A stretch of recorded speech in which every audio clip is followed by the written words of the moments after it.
Tunamoi Ozala matoi mangongi teo Yokela bango bazari Swapre sima ya pamba Oyo bate ya kaye uza Kaye pa ya mokili Salela tango Tango yozana bomoye Linga yo salela ye o Tango yozana bomoye Linga yo salela ye o Kufeza ya solo Tina tempelo, tango yifweni yanya. Salela tango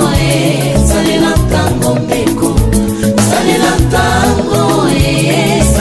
tango fami. Amadi mame, amadi mame, kedika fumwe, yamiru solo pani.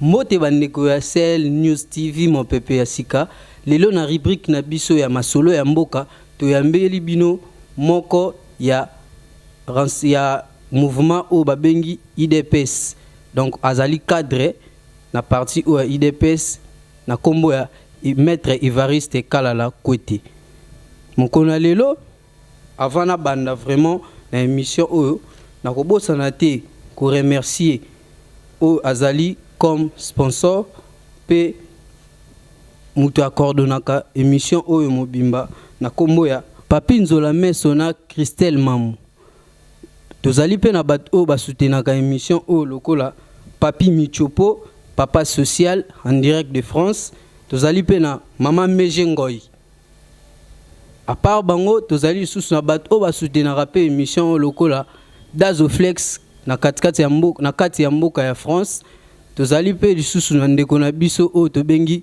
Chris Nzau azali na Londres mokona lelo tozali kolobela makambu mibale ya liboso to kolobela o etali parti ya IDPS donc o ezali moko na kati ya rassemblement après yango to kolobela lisusu calendrier électoral o Corneille Nanga autaki ko publier dernièrement par rapport ya parti lokola IDPS na kati na bango publication ya calendrier wana bango katikati na bango maloba nini bazali na yango to bazali pour yango to contre yango to ko banda liboso na ko pesa ndeko na biso Kalala Kwete mbote ndeko Kalala mbote merci monsieur le journaliste na invitation na bino bosalinga na remercier bino na ko encourager ba initiative à boye et naza ravi ya koyamba bino lelo na ndako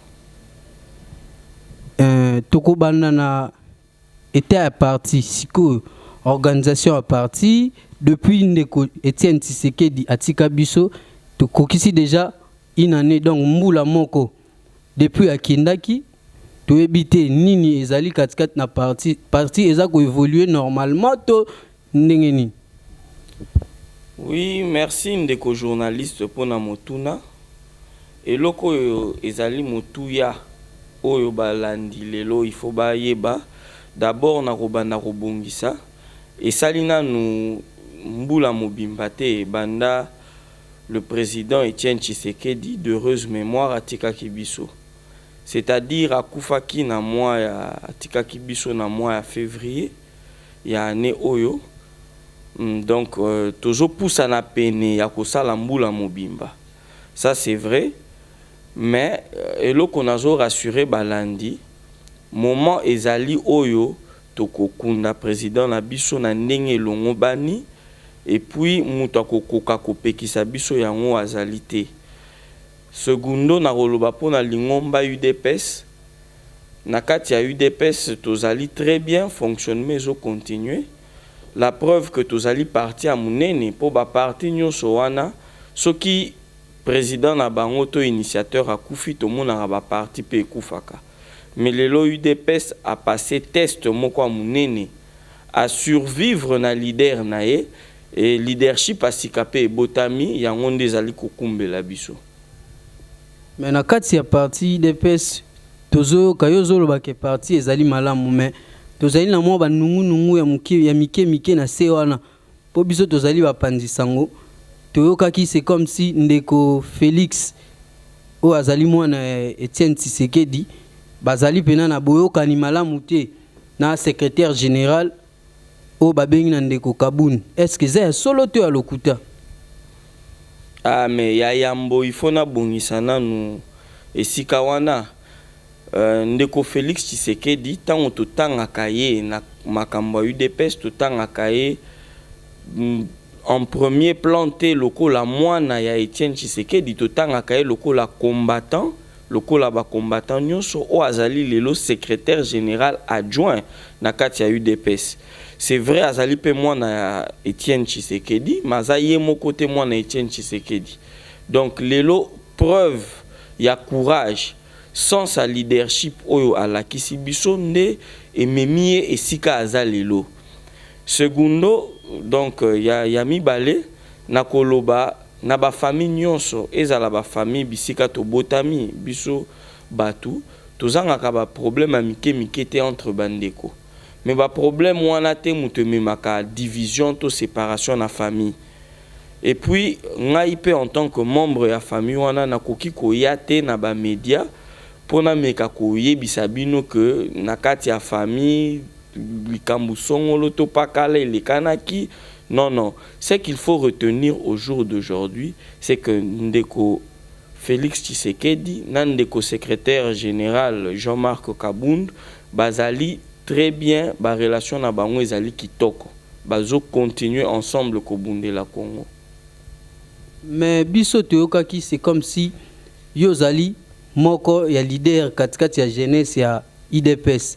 Mais bino jeunesse ya IDPS bozo senga conclave na bino ya jeunesse, c'est comme si ndeko secrétaire général Kabun azali ko bloquer yango mwa mukie donc bino ba jeune ya IDPS bozolo banini po parti et kambami na bino ba jeune po lelo tango to monaka parti na bino IDPS tango batu esenga ba réagir par rapport à la décision monsieur ya kana mboka eza ba jeune nde mutu batelemaka par rapport na bino conclave obozo senga ndeko Kabun azopesa bino ngote bomoni te ke wana ezali mwa blocage aza kotelemela jeunesse o na moni jeunesse wana eza na sima ya ndeko na biso Félix.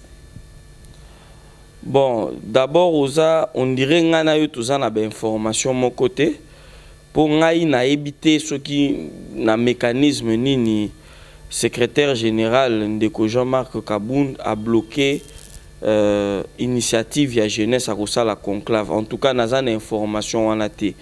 Information nga naza nango eza autaki koyamba bandeko ayebisaki bango ka ko soutenir pas ko encourager initiative nyonso ko uta na jeunesse oyo nga na yebi yango wana. Et je crois que d'ici là bama biloko mike zo bongisama conclave en question ekokota nango.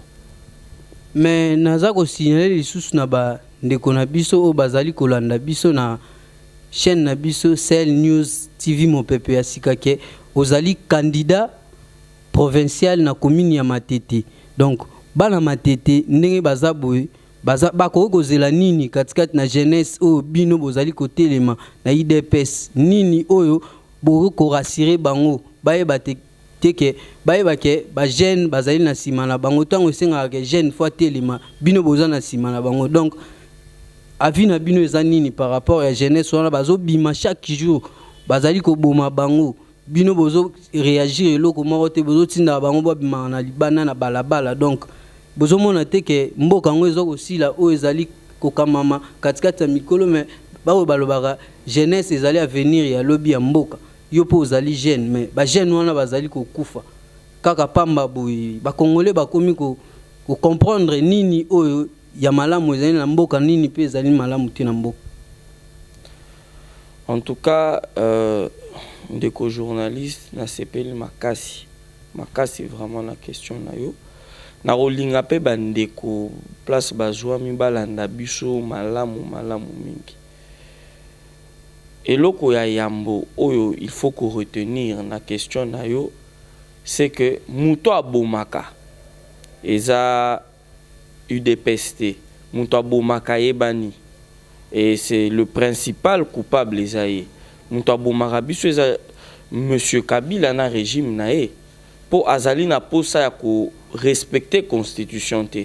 Donc eza UDPS te, mais élan aux jeunesse azanango ya ko se libérer eza jeunesse moko béni soki na koki koloba po jeunesse ya temps ya ba Patrice Emery Lumumba nde ememaka indépendance. Alors jeunesse oyo zoloba bazoboma biso metozo lemba pete eza biso jeunesse wana nde tokomema alternance na mboka na biso na 2017 oyo otoza koloba na lobi bien 2017 oyo jeunesse wana ako se prendre en charge et puis akomema alternance na mboka na ye. Na ba guerre nyonso ba sacrifice ezangaka te, ba perte ezangaka te.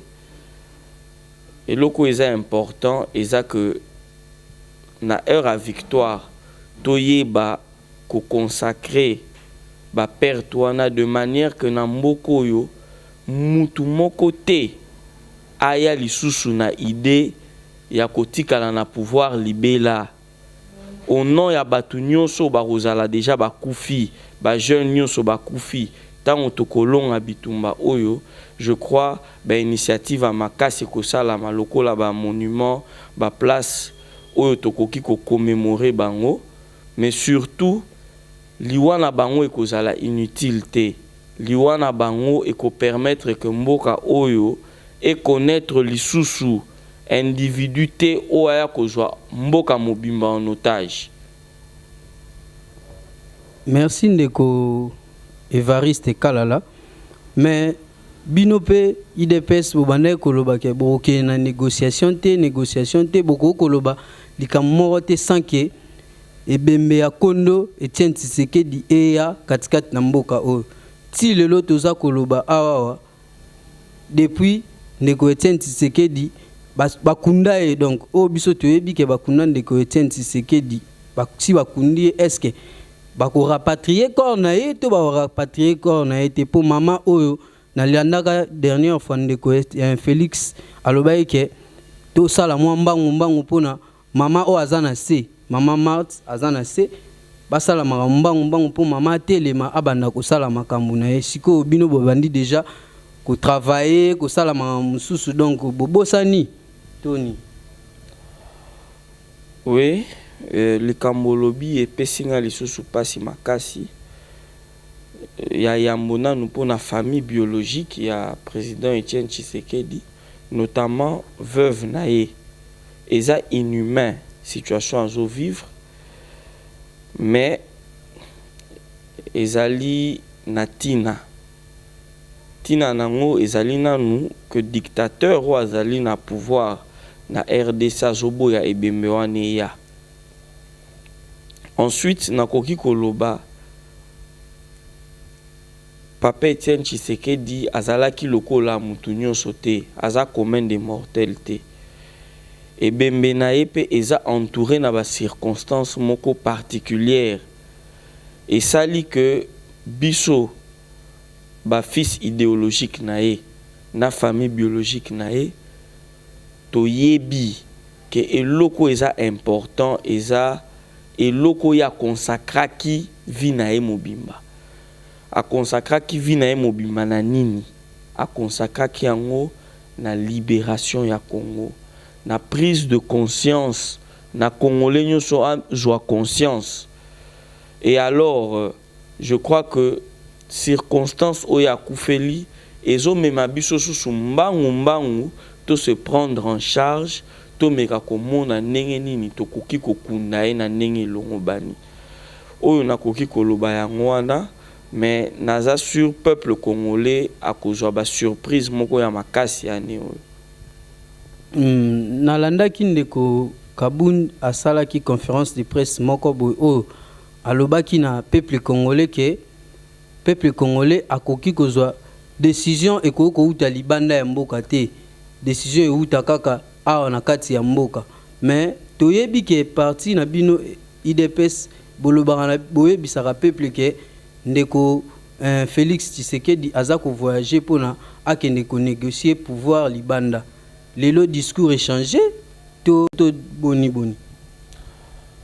Ah oui, mais je crois que ça juste un problème de compréhension. Ya yambo ba voyage nyonso secrétaire général adjoint oza na charge à diplomatie à Salaka et ça ba contact d'ordre diplomatique. Boyebi ke politique à lelo na mboka ndenge ezali tokoki ko penser te ko vivre sans contact na baninga ndakisa moko ezali même sapatu kutu tolataka eutaka libanda bile ebele tolata to liaka eutaka libanda. Donc eza un peu utopique, eza moi rêve kokanisa que tokoki ko vivre sans kozala na baninga nyonso ya ba mboka misusu. Alors, na politique, diplomatie a joué un rôle moko très important et to décidaki biso UDPS que tokobunda na ba front nyonso pona ko libérer peuple.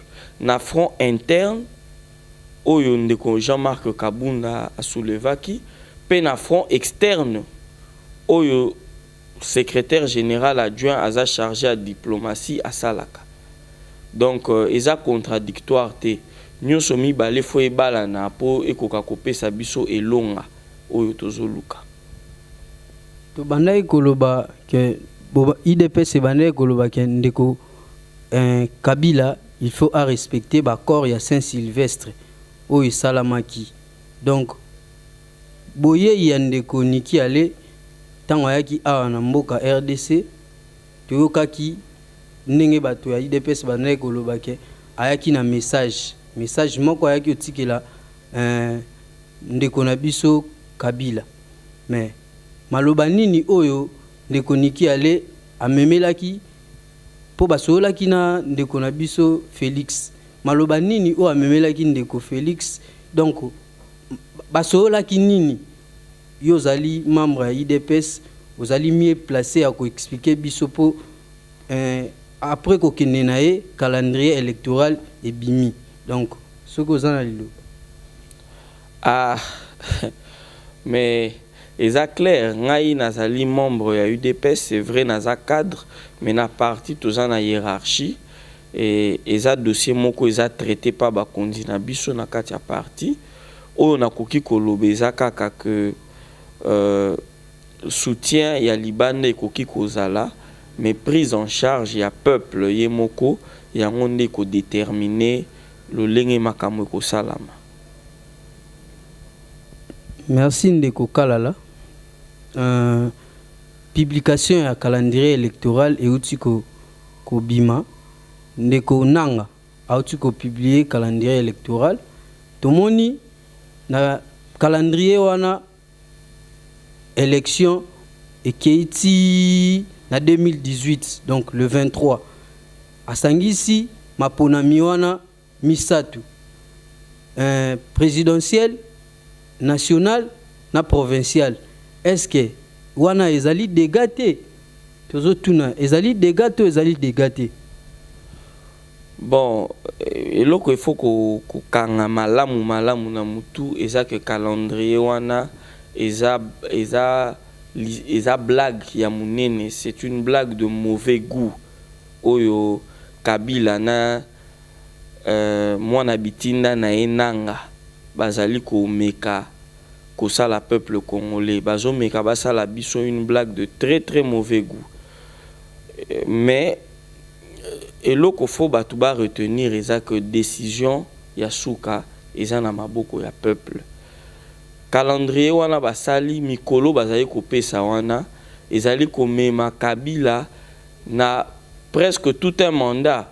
Pour depuis 2016, il n'a plus aucune légalité ni légitimité.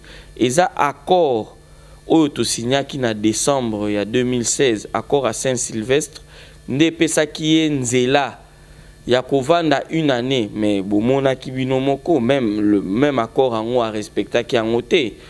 Alors ba oyo ba yebi malamu makambo etali politique ba yebi ke mibeko ezalaka nango, mais eloko ezali na motu ya mingi eza volonté politique.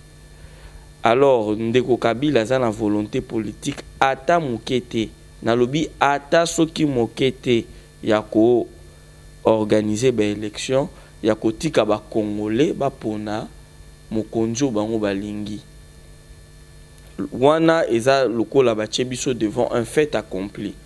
Et puis Bissopé, moi je parle maintenant Nazolo Basiko en tant que jeune Congolais, en tant qu'individu à part entière, Narolo Baboué. Tokosa la nyonso, et vraiment nyonso, o eza na makoki na biso, pour na ko bloquer nzela, na esclavagisme oyo, Kabila na régime na ebalimba koti sa peuple congolais. Nous allons barrer la route.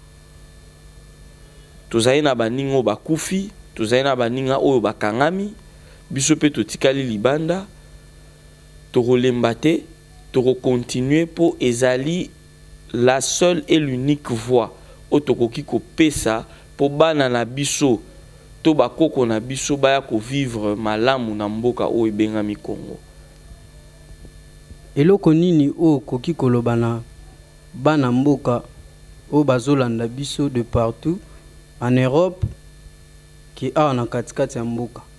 Donc nini oyo koki kolobana bango par rapport ya calendrier wana tozela yango ndenge lobi ezali Kabila na mona bitinda na ye, mais a respecta ki ba accord ya Saint-Sylvestre te, mais ti siko azaki ko diriger pour accord wana lobi na décembre, mais c'est Kabila il faut alongwa atika l'élection organisée l'élection yé azala candidaté. Mais la minute oyo tozali koloba est-ce que IDPS to ndeko Kalala Evariste akoki kolobana peuple congolais nini o bazali kota biso de partout okoki koloba nini loba nini ozana na yango oyo okoki kolobana bango par rapport ya calendrier wana nini il faut basala nini il faut basala te. Voilà, ce qui n'a koki kolobe loko na ba congolais na bisika nyonso bazwami na koloba boye. Toza susu na tango te ya kozela date songolo to pakala pona ko manifester o eza kati na biso. Nazo senga na chaque congolais chaque jour ameka kozala exceptionnel, ameka kosala eloko moko pour son pays, pour na mboka na ye. To komi na tango oyo chaque congolais chaque jour il faut asala eloko moko pour na ko sauver mboka na biso Congo. Ndeko Kalala ozali candidat na élection provinciale na commune ya Matete. Nini o kokoloba pona Matete ba dauphin pe baza ebele. Lokola yo ozali candidat bango pe bazali candidat bazali ba candidat. Nini okokoloba na bana ya Matete to ba électeur na yo oh il faut pas voter yo. Nini okokoloba na bango parole eux ezali rassurant pour ba pesa yo ba voix na bango parce que ozali candidat provincial na commune ya Matete. Donc merci vraiment, c'est très gentil pour la question. C'est très gentil de m'avoir posé la question. Et là on a koki koloba eza que ba candidat UDPS ngai lokolanga tozali ba candidat à changement. Peuple sokaza na besoin de changement, il faut à soutenir biso pour biso peto zwanzela ya ko mema changement wana ba meka ko yokango na ba vie quotidienne na bango. Ndeko Kalala liloba ya suka oyo ozali nango katikati na émission oyo pe na chaîne oyo munene oyo ezali kotalama partout dans le monde, Ciel News TV. Liloba nini ozali nango ya koloba na bango, donc oyo ezali chaîne oyo ezali mopepe ya sika. Liloba nini okoloba na bango po bazali kolanda yo, liloba ya suka? Bon, liloba suka oyo tokoki koloba tosepeli na initiative, tosepeli na papa journaliste aye ko rendre nga visite na ndaku, tosengi na ba congolais nyonso bomeka ko soutenir initiative oyo, et puis na makambo etali ekolo ba perdre espoir te, tokosala eloko moko ya oyo kokamwisa mokili mobimba. Kongola za peuple ya pamba pamba te.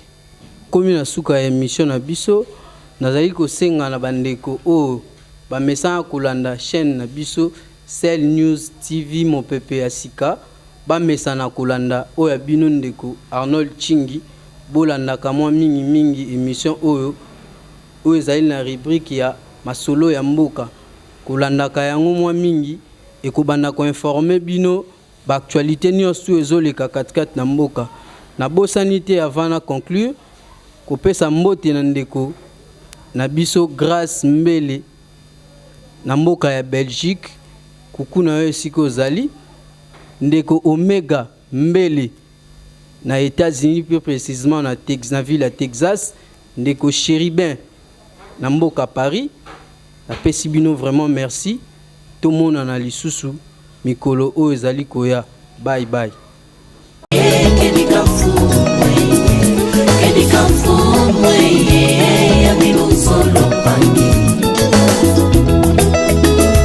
Mboka na mboka tozoyoka basango, butu na moi tozomona makambo, kolo alakaki ye eza kokokisama ye. Rachetons le temps, Jésus revient bientôt. Rachetons le temps, Jésus revient bientôt. Maranatha, Maranatha, kolo akoya.